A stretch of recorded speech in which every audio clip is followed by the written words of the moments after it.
Good morning, everybody, and welcome back to Good Morning Trinidad and Tobago on CTV and Talk City 91.1 FM.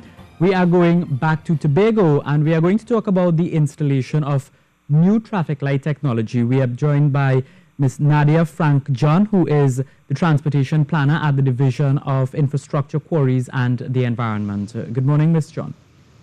Good morning, Rishi. How are you this morning? I am good, and you? Not too bad, not too bad. Monday morning it was raining a bit, but I'm all right. Okay, good. What is it like in Tobago? It's sunny. We had a little rain a little earlier, but it's good. You should come over. So thank you very much for joining us. And yes, that is the plan. Hopefully I'll be able to come over a bit later, huh? So I want to chat with you about the installation of the new traffic light technology. Can you tell me a bit about that? Yes, so what we're trying to do is to coordinate the traffic lights in Tobago. Well, not all of them, but 5 of the major intersections. So what that will allow us to do is to allow for a smoother flow of traffic and reduce delays somewhat on the Claude Noel Highway, because we don't have a lot of infrastructure or space to expand our road network. So in order to reduce delays, we have to try other avenues, and coordinating the traffic lights are one of those avenues that we're trying to implement. Trying to, it means that it hasn't started or it's still in progress?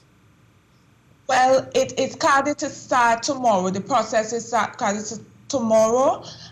We're going to be installing the traffic lights, the coordinators from tomorrow, and then the autoscope.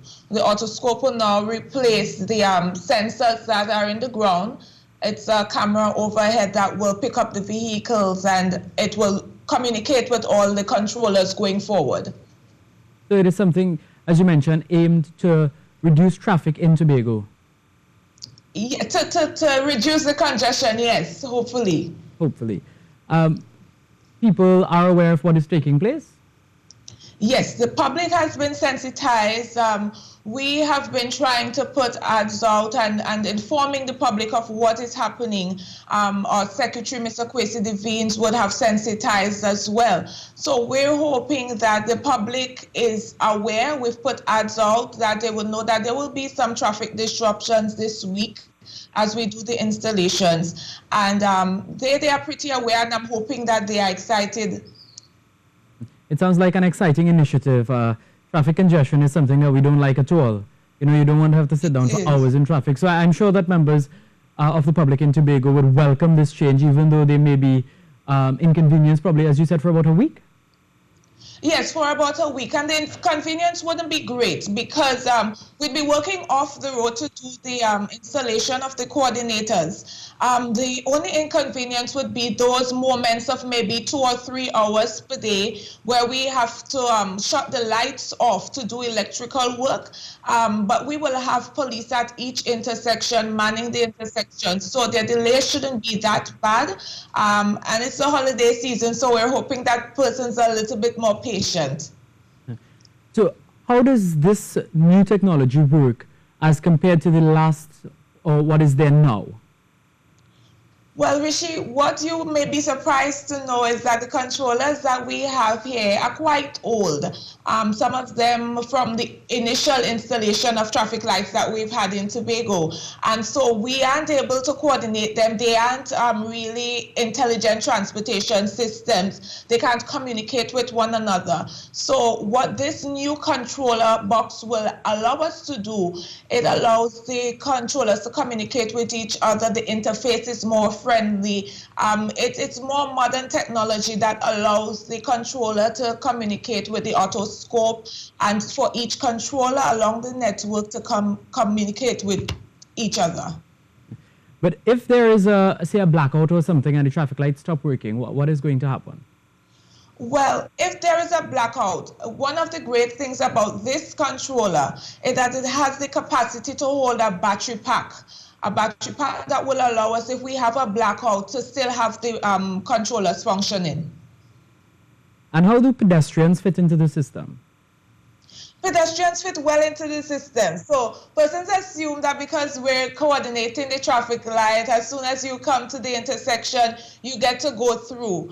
But it cycles regularly, like how the traffic light is cycling now. What it does, it allows the pedestrians to go, it allows minor traffic to flow. But what it does for you is once the major has the light, all the major traffic lights along that connection will get the green going forward. So it's really, really calculated and has to be really scientific. We have to go based on the speed limits and also what the 80th percentile of the population drives at to do the calculations based on the distance between each intersection. And so then we can calculate with some sort of specificity how soon you will take to get to the next intersection, and that information is relayed to the next light. So by the time you approach the next light, you don't have to queue up at that light, but you keep proceeding. Sounds like it takes a lot of work, but this is a fully automated system. It is fully automated, but it is a lot of work. It is a great investment on the part of the Tobago House of Assembly, but we do see it as a great need, and that it will benefit our island. And is it for just the Claude Noel Highway, as you mentioned, or is it going to be implemented throughout Tobago? Well, our traffic lights are basically along the Claude Noel Highway. We have one that is just off the Claude Noel Highway, that is the Sherburne traffic light. It has the ATC controller installed already. Right. However, because of its distance to the next traffic light, it takes a while to coordinate that. It's more work. So we're doing the 5 intersections initially, which is the Signal Hill to the Codler Hall traffic light, and then we'll see how we can extend it to the next 3 intersections that we have lighted. So Rishi, we don't have as many lighted intersections as you do, but we do have a bit of congestion. Yeah. Do you think that this system would help minimize accidents? Yes and no.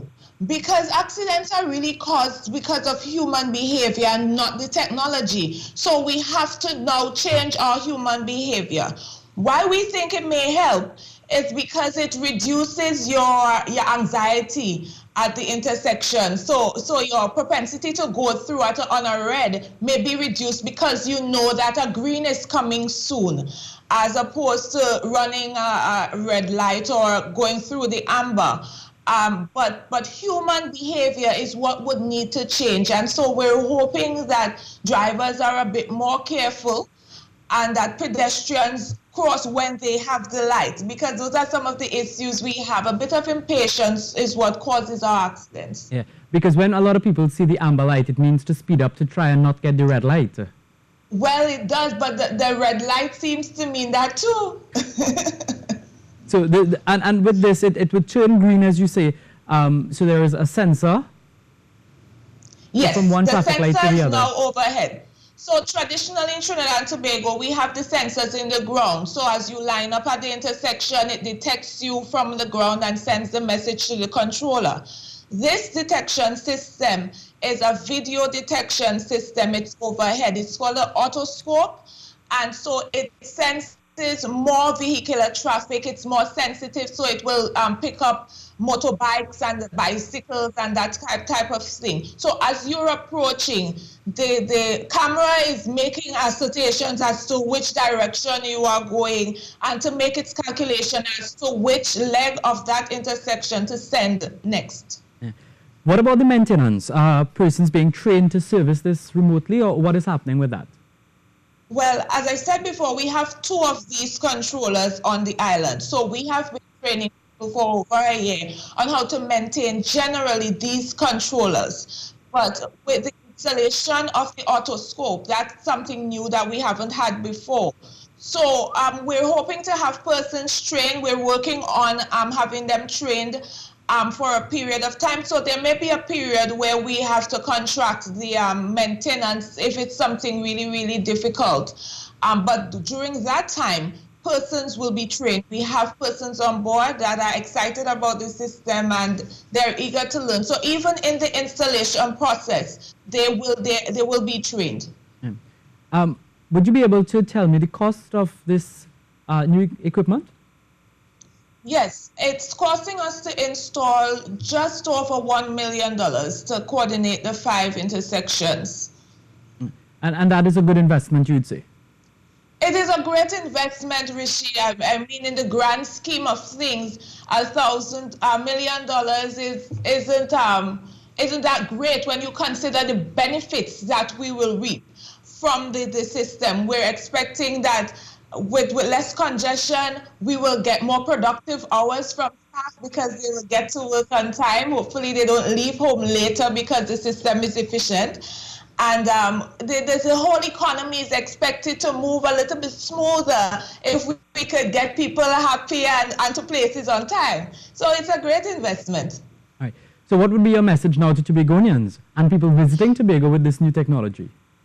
Well, my message would be what my message always is, Richie.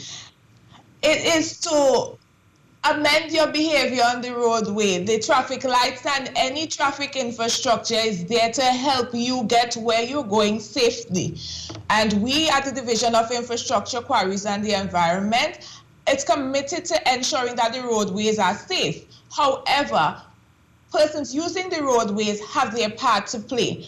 And as such, we expect them to exercise caution when they're using the roadway, drive safely, respect the pedestrians, those kinds of simple things, and just basically observe the laws of the land. And so we think that that will really, really help the system go well. And just to remind the public that this equipment, this new technology will be put in place from tomorrow?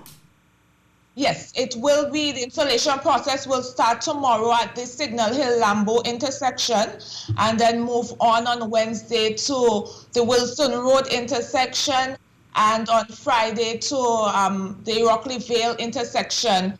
And Saturday and Sunday we'd move on to the Codler Hall intersection, those intersections in between.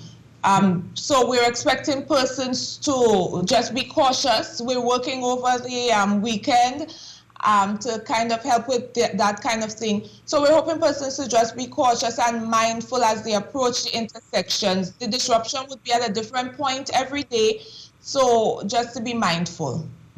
All right, thank you very much, Ms. Nadia Frank-John, Transportation Planner at the Division of Infrastructure, Quarries and the Environment, telling us all about the installation of this new traffic light technology, which is expected to benefit those traversing the roads in Tobago. So thank you very much for joining us. This is Good Morning Trinidad and Tobago. We take a break and come back with more.